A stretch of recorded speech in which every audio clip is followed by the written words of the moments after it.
Hi, my name's Kieran Larwood. I'm an author. I write the Podkin series of books and Tree Keepers, and I'm here at the Isle of Wight Story Festival.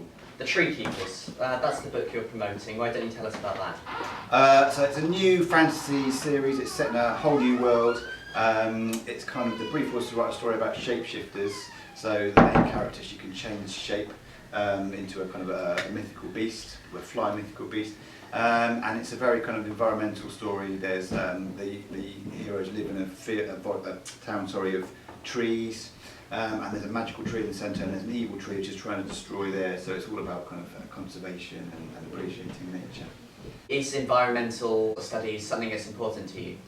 Oh, definitely, yeah, I'm very passionate about it. And also with my work with children, I've found the children also very passionate about the environment, and it's something they can really identify with and they're really concerned about. So I wanted to pick that up. And it's important to tell young children about global warming. Oh, definitely. Oh, I think actually they're very aware of it and concerned naturally anyway, and there's a lot of it in the news and things. But also, I think it's really important to kind of portray how important it is to protect the environment and appreciate it, and it's all about using resources and stuff like that.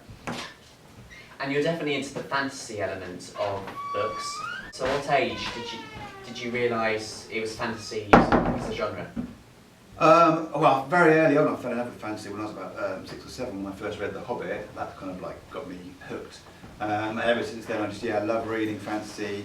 Even now I generally would just read fantasy books mainly. And yeah, when I started writing, that was the kind of book I wanted to write as well. I wanted to create my own fantasy world and, inspire children the same way that I was inspired by reading The Hobbit. What else did you read growing up?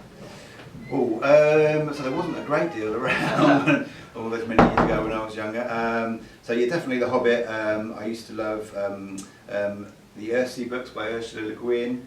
There's a book called The Borrables by Michael de Larraviti that I loved. Anything that's kind of The Box of Delights, The Dark is Rising, anything with that kind of fantasy, magical element. And what can we expect in the future? Have you got any books coming up? Yeah, lots of new stuff coming up. So there's The Tree Keepers comes out in paperback in March.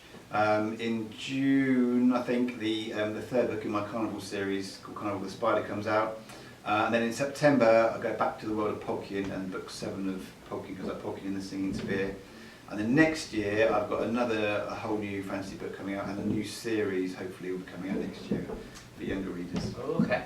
And do you have a favourite of the 3 series that you currently had? Is there one you keep going back to? Oh, crikey. Difficult to say, really. It's a bit like trying to pick your favourite child, but I think probably Podkin I've had a big soft spot for, because that's the kind of got the most recognition and enabled me to write full time, really. If there was any author that you could co-write a book with, who would you write a book with? Oh my goodness. That's a hard one. Yeah. I love a book called Good Omens, which was co-written by Neil Gaiman and Terry Pratchett. So I'd love to. Neil Gaiman's a big hero of mine, so I'd love to write something like that with Neil Gaiman. But there's so many amazing authors out there that I'd love to write with. Sophie Anderson, Emma Carroll, hundreds. I couldn't pick. And are there any other authors you're going to see at the festival this weekend? Yes, so two of my children are big fans. My daughter's a big fan of Laura Ellen Anderson, so I come and see her. And my son likes the Frost Heart books, Jamie Lister, so hopefully come along and see that as well. Yeah, they'll be popular. Have you had a good time at the festival? Yeah, great. It's always nice to come back, see some familiar faces and some new faces. Yeah, it's been in one guise or another for about 5 or 6 years now, so great to see it still going from strength to strength. Well, that's great. I'm glad you had a good time. Thank you very much for doing the interview. Thank you. Thank you. Thanks for having me.